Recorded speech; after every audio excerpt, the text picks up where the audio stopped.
Okay, I'm back. You lucky fine folks again. I was running kind of out of time on the other one, but I want to show you how to make the other one and show the benefits of it. This here, right here, these here are Queen Anne lace flowers. You can tell there's a little black spot right there. That's Queen Anne lace. I always look at my plants because there's a difference between these and hemlock. Remember, the Queen Anne lace plants have hairy lace. That means a woman hadn't shaved her lace in a couple of months. And the hemlock has smooth lace. That means that woman just shaved her lace. So always do that. Remember that. We're going to use these. And then I picked up some sumac. I harvested some today. I will tell you. And the secret to knowing when they're ready is you just rub your fingers along the edge. Wow, it's got this tart taste to it.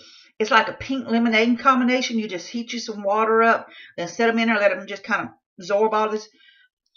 And I'm going to tell you what, this is going to be so great because what I'm doing is I'm mixing kind of a sweetness with it and a little tartness with this next vinaigrette I'm making.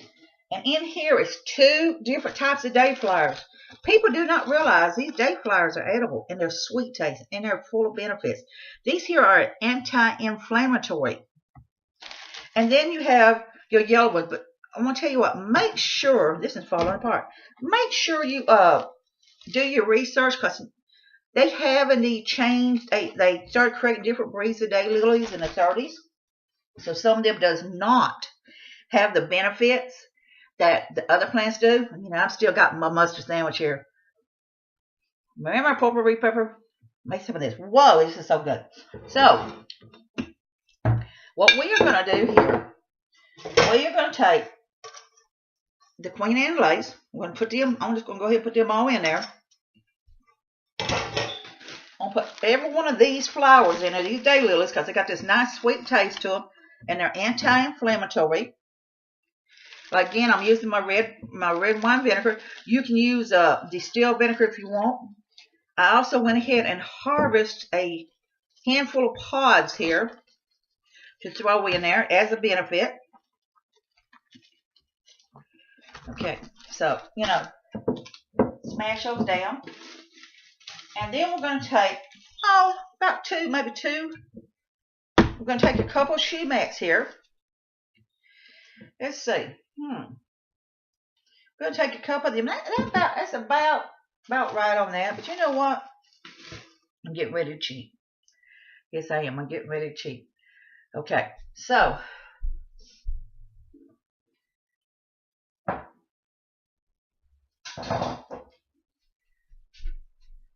this here is my dried peppermint that I've ground up. Oh, God, it smells so wonderful. We are going to add that in there.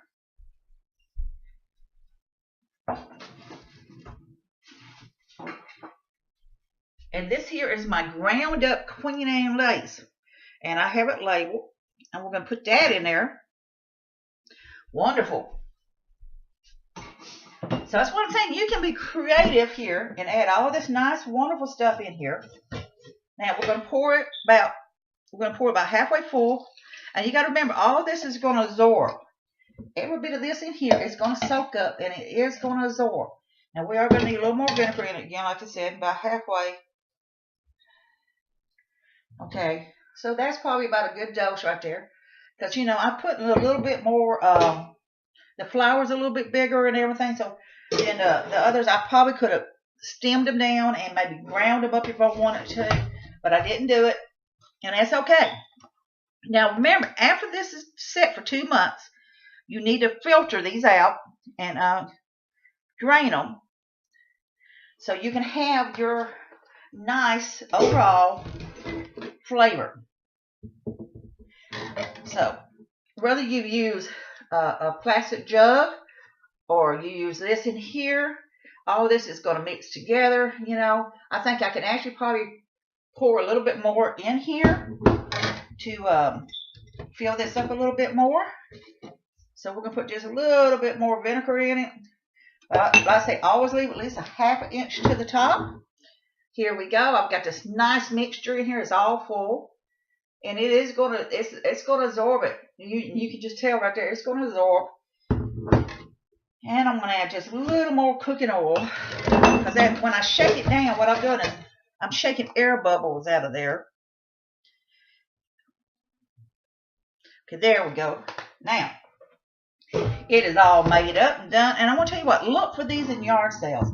Look for these in yard sales and stuff, and use these, because this is here, these are wonderful. You know, I gave 50 cents for these. And those other ones I have, I gave $1.49 for them at a secondhand store. So, you know, the thing is it's just cheaper. You're saving money. You know, I've got oil all over me. I guess I could use it as a skin conditioner here. So, from the world of Joan, cooking with Joan, using nature with Joan, using things off the land with Joan, whether it's a garden or you're harvesting wild plants, saving money, getting away from all the genetic products, organically. All this stuff has no bug sprays on them. I harvest these out in the areas where there was no bug sprays, the chemicals exposed to it. It's all natural. I'm still eating on this. This is awesome. I'm going to tell you what. I tell some people, I says, you know what? I'm happier than a tick on a bird dog right now, because this is good eating. So from the world of Joan, you be happy.